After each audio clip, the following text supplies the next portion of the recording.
Dollar की जखीरा अंदोजी के खिलाफ क्रैक डाउन की आखिरी मार्के की तैयारियां शुरू कर दी गई हैं। FIA, हसास इदारे और स्टेट बैंक ऑफ पाकिस्तान ने ग्रैंड ऑपरेशन के लिए कमर कस ली है। डॉलर की जखीरा अंदोजी करने वाली कंपनीज और अफराद की निशानदही करके फहरिस्तें तैयार कर ली गईं।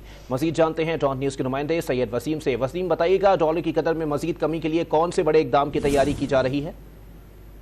जी बिल्कुल, देखें जिस तरीके से अहम शख्सियात के मुल्क से बाहर जाने पर स्टॉप लिस्ट तैयार हुई है, इसी तरीके से एक और लिस्ट तैयार हुई है जिसमें उन अफराद की ये फहरिस्त है जिन्होंने गैर मामूली तादाद में डॉलर्स जमा करके अकाउंट्स में रखे हुए हैं।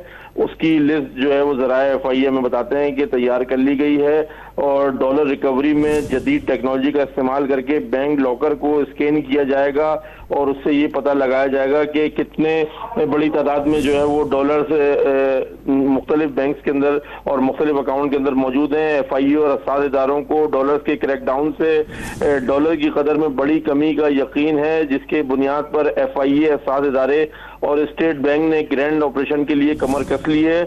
डॉलर की जखीरा अंदोजी करने वाली कंपनीज और अफराद की निशानदेही भी कर ली गई है और इसकी फहरिस्तें तैयार कर ली गई हैं। और अब ये कहा जा रहा है कि FIA और हसास इदारे एक्सचेंज कंपनियों का 2 साल का डेटा जमा कर अब इनको जो है वो ये हतमी फहरिस्तें तैयार हुई हैं, जिसकी बुनियाद पर ये क्रैकडाउन जो है वो डॉलर की जखीरा अंदोजी के खिलाफ शुरू करने की तैयारियां तमाम मुकम्मल कर ली गई हैं। जी बहुत शुक्रिया सैयद वसीम अपडेट करने के लिए।